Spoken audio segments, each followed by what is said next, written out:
Hello and welcome back to Foose Entertainment.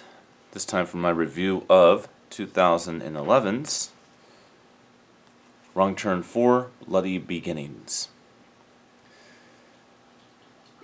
Well, from what I make out with the timeline of this one takes place literally right before the first movie.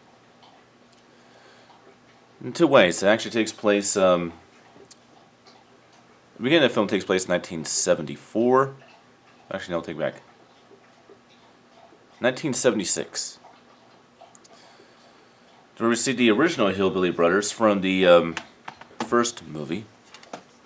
Just because I was wrong about that recurring one. That guy's only been around since the second movie. But it shows them as children, and then it shows them after they, of course, have grown up and become the Hillbilly Brothers that we saw in the first movie. Of course, very inbred, very freaky looking. In the beginning of the film, it takes place pretty much in a asylum. They call it something else in the movie, but it's really just a asylum for the criminally insane. And well, a psychiatrist who is very much of humanitarian nature wants to help the cannibal inbred patients, which are three villains, of course, are in there. And another hillbilly from another family of inbreds takes off a pendant off of her neck, or some sort of pin she had in her jacket or something, and he gives it to the our three inbred hillbilly brothers, and basically they escape. Which of course brings to our first nasty gore fest of the movie. They literally use barbed wire to tear all the limbs by stretching the main doctor out. And this one really makes me feel uncomfortable. This one, they actually fry the humanitarian psychiatrist's brain with electroconvulsive therapy, shock treatment. I think it's called it shock treatment back then. But yeah, that was pretty diabolical. Then the film takes place in 2003, just before the events of Wrong Turn Part 1. Not sure how far before it, but before it. And basically, you got these college students, I believe, sex crazy, marijuana crazy, the typical thing in a slasher movie. And they want to go to this cabin. It's the middle of winter, so they get on snowmobile bills and go over there. They can't find the cabin. They get lost and stranded in the snow, in the blizzard. Which is where they come across the asylum. So they go to the asylum. Thinking it is all abandoned. And then one of them talks about, after finding some old 16mm reel films, showing what the Institute was all about, one of them mentions that, I remember this place now, and talks about the urban legend about how there were these cannibal hillbillies that were inbred out of West Virginia, and that they were rounded up and kept in captivity. No one believes her, of course. They start believing her when, one by one, strategically, they are, well, really just one of them. They do have to mention this friend they had that was supposed to meet up with them. They never got in contact with this guy because they had no cell phone service in the asylum or sanatorium, whatever you want to call it. Call it sanatorium. And basically, we see our three inbred hillbilly villains dragging a body into the asylum. And then, of course, they kill one of our would-be victims And of course, the victim's girlfriend tries to find him and comes across them literally harvesting his body. And of course, after that, she goes full on panic attack and warns all the others. Then, strategically, and I have to say the most graphic way, because this, in my opinion, is the most gory installment of the Wrong Turn franchise. There's more gore in this movie that's uncomfortable than any of the other films. And all the films are very uncomfortably gory. What I mean by uncomfortably gory is, even if you are used to watching gore in scary movies or otherwise, these films always do take it a step further. A bigger step further, because they do not know when to quit with the gore. And the gore in this movie is pretty much in your face. With all the kills, that decapitation from barbed wire. You even see them literally harvesting one of our victims while still alive, cutting pieces of them off and cooking them, eating them in front of him. Before he's trying to go into the organs of his body, and obviously because of that he dies. But yeah. And of course, in this particular movie, nobody lives. No one.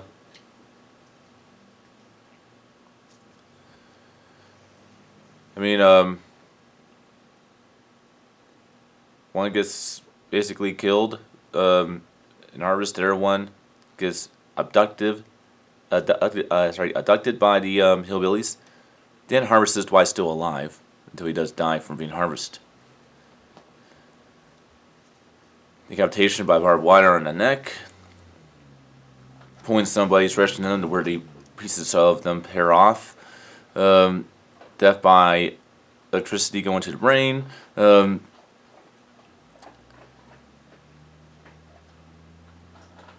Grinding for somebody's midsection. One of them tries to go ahead and go for help, and she's strong, and she freezes to death in the snow. Turns into icicle, kind of homage to The Shining with Jack Nicholson there.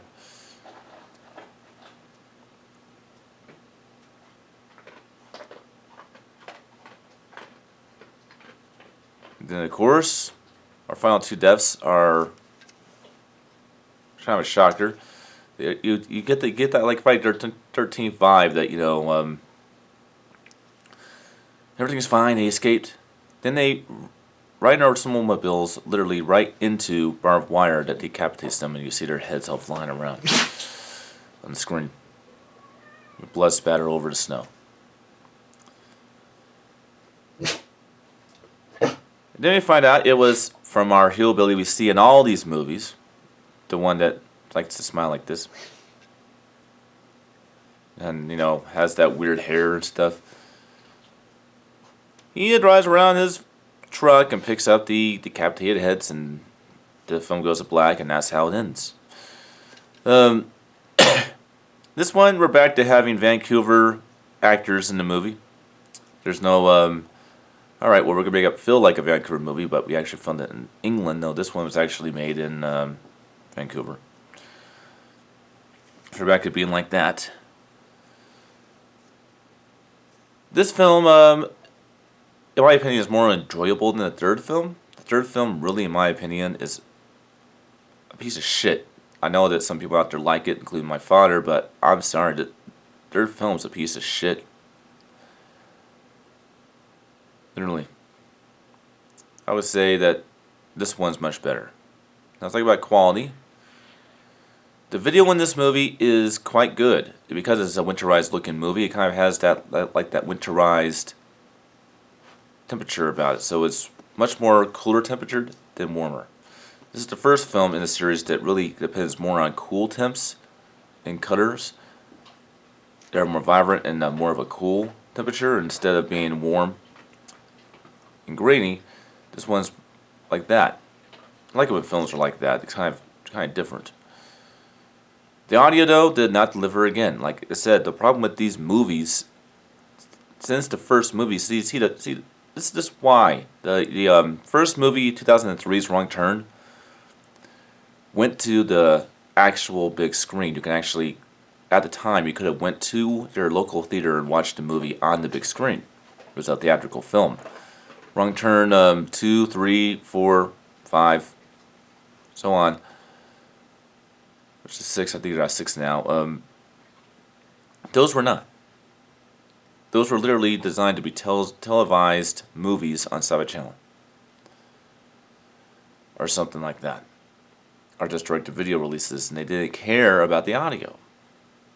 So, now it's a 5.1 surround source track officially, but this one right here, in my opinion, it could have definitely have taken advantage of a 5.1 field if it was done properly. But it wasn't. So, another poor example and poor use of 5.1 surround. They had good stereo effects in the front speakers, but they could have been a hell of a lot better in the surrounds. Well, that's my views on Wrong Turn 4, Bloody Beginnings. Hope you guys enjoyed.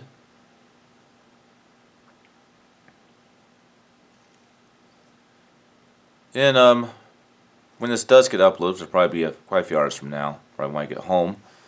And I'll give you guys kind of again a heads up. If you can catch me premiering this video, and you watch the video as it is being premiered, you could actually have a conversation with me while watching the review. Maybe ask a few questions you always want to ask. Anything you want. Even ask me about future films or something like that I'm going to be reviewing, or what you would like to see reviewed. Anything while you're watching these reviews, because that's what the point of premiering these videos is all about. See, I can just upload them normally. But I think it's kind of cool that if I premiered them and I watch the premiere, if anybody is watching with me, they can ask me anything.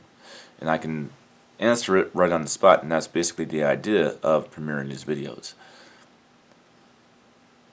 So, I'll continue to do that, regardless.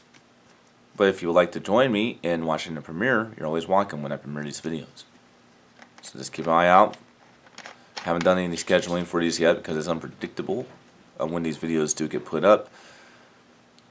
Due to the fact it doesn't get delivered instantly to the internet, it takes a few hours for me to upload one of these videos. You know, like I said, I'm a very busy man. I mean, after I upload this to my PC and I start uploading it onto YouTube, onto Foose Entertainment, it's going to be time for me to go to work for an 8.5-hour shift. So that's basically how it is. However, though, happily, the next 2 weeks you might be able to see an earlier premiere. But that's all for today. I will see you guys next time for my review of Wrong Turn 5, Bloodlines, which automatically is probably my favorite one in the series. But we'll see if that holds up when I do watch it later tonight and then review it tomorrow.